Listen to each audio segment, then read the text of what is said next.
నమస్తే. ఈరోజు ఆంధ్రప్రదేశ్ అసెంబ్లీలో నాటకీయ పరిణామాలు చోటు చేసుకున్నాయి. ముందుగా చెప్పుకోవాల్సింది జగన్ విషయం. జగన్ విషయం ఏంటంటే, మామూలుగా ఇప్పుడు టెక్నికల్గా చూసుకున్నప్పుడు జగన్ ప్రతిపక్ష హోదా జగన్కి లేవు. అందువల్ల అతను ఒక 900 ఎమ్మెల్యే మాత్రమే, అందుకని సెక్యూరిటీ కూడా చంద్రబాబు ప్రభుత్వం తీసేసింది. దేని మీద విమర్శలు కూడా వచ్చాయి. ఎందుకంటే జగన్ టెక్నికల్ గా ప్రతిపక్ష హోదా లేకపోయినప్పటికీ అతనికి థ్రెట్ పర్సెప్షన్ చాలా స్ట్రాంగ్ గా ఉంది కాబట్టి అతనికి సెక్యూరిటీ తీసి లేకుండా ఉండాల్సింది చంద్రబాబు. ఒక రకంగా కక్ష సాధింపు ధోరణి అనేది విమర్శలు వచ్చాయి. బట్ జగన్ కూడా గతంలో ఇలాంటి కక్ష సాధింపు ధోరణి ప్రదర్శించాడు. చంద్రబాబుకి సెక్యూరిటీ తీసేశాడు. తర్వాత కడప ఎమ్మెల్యే ఆయన బీటెక్ రవికి కంప్లీట్ గా తొలగిస్తే బీటెక్ రవి చాలా పెద్ద ఎత్తున నిరసన తెలియజేశాడు. ఇట్లాగే జగన్ కూడా గతంలో కూడా ఇదే చేశాడు. ఇప్పుడు చంద్రబాబు ప్రభుత్వం కూడా అలాగే చేసింది. అయితే ఈరోజు అసెంబ్లీలో నాటకీయ పరిణామం ఏం జరిగిందంటే, కొంతమంది వైసీపీ నాయకులు పయ్యావుల కేసు, ఆయన శాసన వ్యవహారాల శాఖ మంత్రి, సో ఆయనకు విజ్ఞప్తి చేశారు జగన్కి కొంత మాజీ ముఖ్యమంత్రిగా కొంత గౌరవం ఇవ్వాలని, స్పెషల్గా పరిగణించాలని, ఒక సాధారణమైన ఎమ్మెల్యేగా చూడొద్దు అని విజ్ఞప్తి చేశారు. పయ్యావుల కేసు ఈ విషయాన్ని చంద్రబాబు దృష్టికి తీసుకెళ్ళి పరిశీలించమని అడిగితే, చంద్రబాబు కూడా మనం ఎవరం కూడా జగన్ని అవమానించే విధంగా కానీ, జగన్ శాసనసభ్యుల్ని అవమానించే విధంగా కానీ ప్రవర్తించదు. ముందుగా సభ గౌరవాన్ని మనం కాపాడుతాం, అందుకని జగన్కి కొంత స్పెషల్ ట్రీట్మెంట్ ఇద్దాము అని చెప్పారు. అందుకని మామూలుగా అయితే గేట్ బయటే జగన్ కారు ఆపి అందరు ఎమ్మెల్యేలాగి అతను నడుచుకుంటూ వెళ్ళాలి. కానీ చంద్రబాబు చెప్పడం వల్ల కారుని లోపల వరకు అలో చేశారు. అది ఒకటి. రెండవది, అసెంబ్లీలో కూడా ముఖ్యమంత్రి, ఉప ముఖ్యమంత్రి, తర్వాత మంత్రులు ప్రమాణ స్వీకారం అయిన తర్వాత జగన్ ప్రమాణ స్వీకారం చేయడానికి అనుమతించారు. మామూలుగా అయితే జగన్ అందరు ఎమ్మెల్యేలు అయిన తర్వాత అధికార పక్షం అయినాక చివరిలో తీయాలి. ఆయన కూడా ఎమ్మెల్యే కాబట్టి. బట్ ఒక మాజీ ముఖ్యమంత్రిగా ఆయన ఇంపార్టెన్స్ ఇవ్వాలని చంద్రబాబు అనుకున్నారు. ఖచ్చితంగా ఇది అప్రిషియేట్ చేయాల్సిన అంశము. చంద్రబాబు ప్రభుత్వాన్ని ఒక మాజీ ముఖ్యమంత్రికి ఇవ్వాల్సిన ఇంపార్టెన్స్ ఇవ్వడం అనేది మంచి సంప్రదాయం అని చెప్పాలి. ఖచ్చితంగా చంద్రబాబు మెచ్యూరిటీ ప్రదర్శించారు. ఇక్కడ ఒక ప్రతిపక్ష నాయకుడిగా జగన్ని అవమానకరంగా డీల్ చేయకుండా ఆయనకు కూడా అతడు రెస్పెక్ట్ ఇవ్వడం అనేది జరిగింది.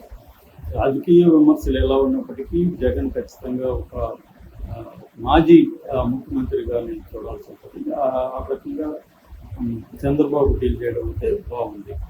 జగన్ కూడా అందరికీ నమస్కారాలు చేస్తూ, ఎవరు ప్రతి నమస్కారం చేయకపోయినా అధికార పార్టీ సభ్యులు ఆయన నమస్కారం చేస్తూ నిశ్శబ్దంగా వెళ్ళి తన ప్రమాణ స్వీకారాన్ని ఇచ్చాడు.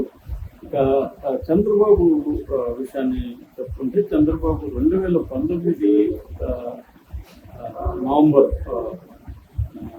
2021 నవంబర్ 19 ఆయన సభలో ప్రతీకారం చేసి బయటకు వెళ్ళిపోయాడు. ఇట్లా నన్ను అవమానిస్తున్నారు, మా సభ్యులంతా కూడా చూస్తున్నారు, నేను మళ్ళీ ముఖ్యమంత్రి అయినాక నేను సభలో పెడతాను, అప్పటి వరకు పెట్టను అని ఆయన బయటకు వచ్చేశారు. సో 3.5 సంవత్సరం తర్వాత ఆయన మళ్ళీ ఆయన ప్రతిజ్ఞను నెరవేర్చుకున్నారని కూడా చెప్పచ్చు. మళ్ళీ ముఖ్యమంత్రి హోదాలో వెళ్ళారు. అందుకనే ముఖ్యమంత్రి హోదాలో ప్రత్యేక ద్వారం కూడా ఆయన వెళ్ళవచ్చు. కానీ ఆయన ఆ పని చేయకుండా గతంలో తాను ఏ ద్వారం నుంచి, సాధారణ ద్వారం నుంచి వచ్చాడో అదే విధంగా తను కూడా నేను ప్రవేశిస్తానని చెప్పి ప్రవేశించాడు. సో అది ఒక ప్రత్యేకతగా చెప్పుకోవాలి. తర్వాత ప్రోటెం స్పీకర్గా గోరంట్ల చౌదరి ప్రమాణ స్వీకారం చేయించారు. సో ఇది ఈరోజు అసెంబ్లీ లోపల చోటు చేసుకున్న పరిణామాలు. ఇక పవన్ కళ్యాణ్ కూడా చాలా హుందాగా తను ప్రమాణ స్వీకారం చేశారు. ఆయనకు ఇదే first time. But first time అన్నది ఎక్కడా కనిపించలేదు. ఆయన చాలా ఉండగా చాలా సహజంగా ఆయన పనిచేశారు. తర్వాత చాలామంది కొత్త వాళ్ళ అంటే ఫస్ట్ టైం ఎమ్మెల్యేలు కూడా చాలామంది ప్రమాణ స్వీకారం చేశారు. సో ఇది అంతా ఒక ఎత్తు అయితే జగన్కు అసెంబ్లీ బయట ఒక అవమానం జరిగిందని చెప్పచ్చు. ఎందుకంటే ఆయనకి సరైన సంఖ్యలో పోలీసు ప్రొటెక్షన్ లేకపోవడం వల్ల ఎవరెవరో ఆకతాయిలంతో వచ్చేసి ఆ కారును చుట్టుముట్టి సెల్ ఫోన్తో వీడియోలు తీస్తూ జగన్ మామయ్య గుడ్డు పగిలిందా మామయ్య అంటూ విరతాలు చేస్తూ ఉన్నారు. సో ఒక రకంగా జగన్ని అవమానకరంగా ట్రీట్ చేయడం అన్నట్టు కనిపిస్తుంది. దీనికి ప్రధాన కారణం పోలీసు ప్రొటెక్షన్ లేదు అనేది వైసీపీ వాళ్ళు విమర్శలు చేస్తున్నారు. జగన్కి కావాలని కక్షపూర్తిగా చంద్రబాబు పోలీసు ప్రొటెక్షన్ తీసేశారు. టెక్నికల్గా అతను ఎమ్మెల్యే అనేది పరిగణిస్తున్నారు తప్ప టెక్నికల్గా చూసుకుంటే అప్పుడు కూడా చంద్రబాబు కూడా అంతే కదా. మరి చంద్రబాబుకి ఎందుకు Z+ కేటగిరీలో ఇచ్చారంటే అది థ్రెట్ పర్సెప్షన్ బట్టి కేంద్ర ప్రభుత్వం నిర్ణయాలు తీసుకుంటుంది. అట్లాగే జగన్ కూడా థ్రెట్ పర్సెప్షన్ ఎక్కువ ఉంది అనేది వైసీపీ వాళ్ళు చెప్తున్నారు, కానీ అది రాష్ట్ర ప్రభుత్వం కానీ కేంద్ర ప్రభుత్వం కానీ పరిగణలోకి తీసుకోలేదు. అందుకనే మనం ఇంతకుముందే చెప్పుకున్నాం, జగన్ ఒక 30 మందిని ప్రైవేట్ సెక్యూరిటీ వాళ్ళని తను ఏర్పాటు చేసుకున్నాడు. తన డబ్బుల సొంత ఖర్చుతో 30 మందిని ఏర్పాటు చేసుకున్నాడు. సో ఈరోజు కూడా వాళ్ళ సంఖ్య, వాళ్ళ ప్రజెన్స్ అనేది కనిపించింది. సో ఏదేమైనా జగన్ మామూలుగా అయితే మనం ఇక్కడ చూసాము, తెలంగాణలో కేసీఆర్ అసలు అసెంబ్లీకి ఇప్పటి వరకు కూడా అడుగు పెట్టలేదు. ఆయన ఓటమిని హుందాగా తీసుకోలేదు, ప్రజల్ని నిందించాడు. ప్రజలు పాలిచ్చే గేదెను వదిలేసి ఒక దున్నపోతును తెచ్చుకున్నారు అన్నట్టుగా కూడా ఆయన ప్రజల్ని నిందించారు. దాని ఫలితం ఎంపీ ఎలక్షన్లో కూడా మనకు అర్థమైంది. కొద్దిగా లేటుగా జనంలోకి వచ్చాడు ఆయన, అసెంబ్లీలోకే రాలేదు. బట్ జగన్ వ్యూహం వేరేగా ఉంది. జగన్ ఏంటంటే ఖచ్చితంగా అసెంబ్లీలో అడుగుపెట్టి, అసెంబ్లీలో మనకు ఎట్లాగూ ప్రతిపక్ష హోదా లేదు కాబట్టి మనం మాట్లాడనివ్వకపోవచ్చు, బట్ మనం ప్రజల తరఫున అసెంబ్లీలో మన వాయిస్ని అయితే వినిపించడానికి ప్రయత్నించాలి.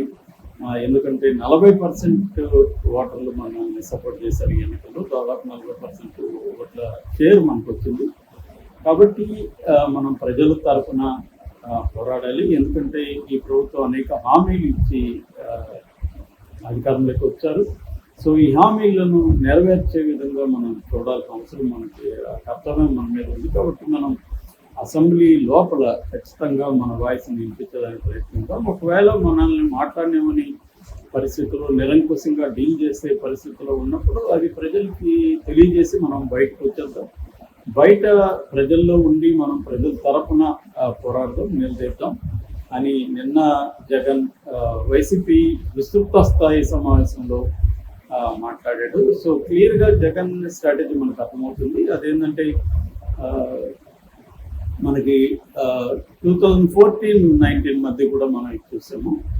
జగన్కి 67 మంది ఉన్నా కూడా అందులో 23 మందిని చంద్రబాబు లాగేసుకోవడం, అందులో 4 మంత్రి పదవులు ఇవ్వడం, ఇవన్నీ కూడా అప్పట్లో పెద్ద ఎత్తున విమర్శలు దారితీశాయి.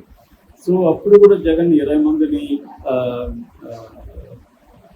మంది మీద వెయిట్ వేయలేదని చెప్పి నిరసన తెలియజేస్తూ బయటకు వచ్చాడు. అప్పటి నుంచి పాదయాత్రలో జగన్ ప్రజలతో మమేకమై తిరగడం ఇవన్నీ కనిపించింది.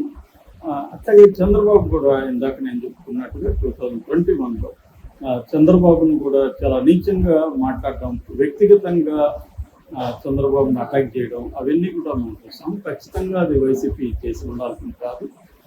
దాని మీద వైసీపీకి చాలా తీవ్రమైన విమర్శలు వచ్చాయి.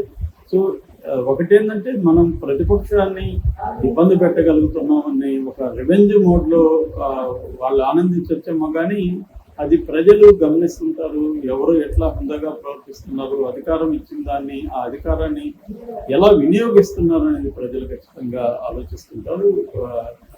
వాళ్ళ కలెక్టివ్ కాన్షియస్నెస్లో అది ముద్రగా పడుతుంది. సో అందుకని ఇప్పటి వరకు అయితే, ఈ రోజు వరకు అయితే చంద్రబాబును ఖచ్చితంగా మెచ్చుకోవాలి. ఆయన చాలా హుందాగా ప్రవర్తించాడు. సో ఇదే విధంగా కంటిన్యూ చేస్తారా? BSAలో రేపు జగన్ సభ్యులకు కూడా ఏమైనా పోటిస్తారా, ఇన్వాల్వ్ చేస్తారా అసెంబ్లీ? ఎందుకంటే ప్రజల వాయిస్ కౌంటర్ నెరేటివ్ అంటారు, అంటే అఫిషియల్ నెరేటివ్ కాకుండా కౌంటర్ నెరేటివ్ కూడా వినిపించే విధంగా సభ జరగాలి. మరి దానికి ఇటు పవన్ కళ్యాణ్ కానీ అటు చంద్రబాబు